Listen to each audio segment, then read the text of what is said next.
everybody, and a big welcome back to our Alumni Couch segment. It is so good to have you here, and I'm so excited today because with us this afternoon we have the awesome Emily Feszczuk, who is joining us. She is a Western Weekender journalist and an alumni of Western Sydney.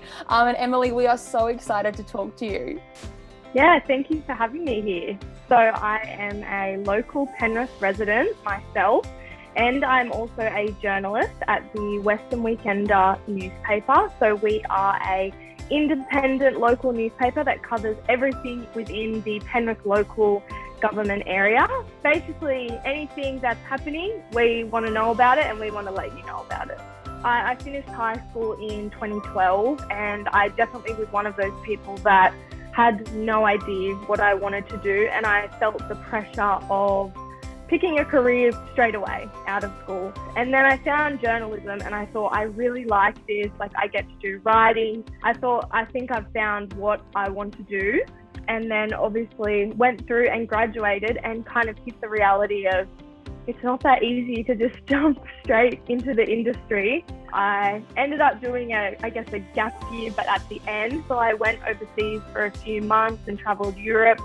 And I also did an internship at Glamour magazine in London and basically did unpaid work just to see if I wanted to go into magazines when I went home. But I really, thought there's nothing better than local journalism and starting in a town that I know and that I've grown up in. So the Weekender is obviously something that is, on your front lawn every week. So definitely thought I would try that, and the opportunity basically came up to get into it and start, and that kind of gave me my official first journalism job, which I'm still in, but I guess I'm moving up internally in the topics I cover. I am on the ground and I have to find my own interviews, sometimes take your own photos and things like that, so it's been a really good experience. I mean, I think with, the communications degree, like there is the theory part of it, but it is very practical. So, your assignments, sure, they're assignments, but they're, writing a feature article, which I still do today. So I think that type of experience was great to actually kind of have someone holding your hand and guiding you before you do go out, whether that's an internship or a job. You have your lecturers and tutors really helping you.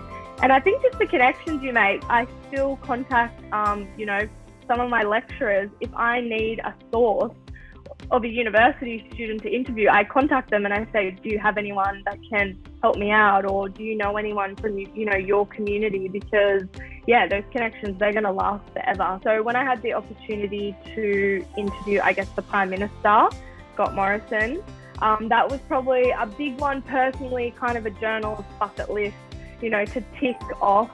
I guess the other thing is, obviously we're a community paper. So, we've had people who need more ramps because they're wheelchair users and things like that. And we have had to lobby the government or an organisation. And when you get a result to say, hey, you actually helped me out, you spread this story, and now, they're doing that for us. They're the highlights that make me come home and think, wow, I had a really good day at work today, and it kind of makes it worth it. I would have to say the top bit of advice is internships and getting that real experience in the industry and soaking up as much as you can and learning as many skills as you can. I really think that is beneficial. Internships is great, and I think just diversifying your skills, because, when I graduated, I realized that journalism is always changing. I really think, no matter how far-spanned your career is, kind of always working on improving your skills is definitely advice that I would give. But I think one particularly that kind of stuck with me, a really big thing that Penrith dealt with especially, was the New March COVID outbreak. And sadly, how many elderly residents lost their lives from that. And obviously, the whole community was watching that. But I guess a nice little story that kind of bloomed out of that was one of the residents actually turned, I think I'm correct in saying 102, and she had actually contracted COVID, was extremely sick, but actually battled and overcame it. And, you know, I got to meet her in person, and she was like, yep, I've got through it.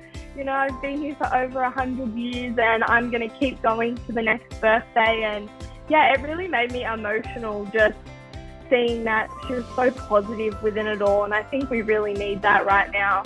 I really love those community and local stories to spread some joy. And yeah, it's just beautiful to be a part of that. We will leave it there for today, but thank you so much, everybody, for tuning in to this Alumni Couch interview. As I mentioned, we're super excited for you to hear it. And if you have got any questions at all, feel free to reach out and let us know. But otherwise, we will see you next time in our next Alumni Couch interview. Have a great rest of your day, and we'll see you then. Bye.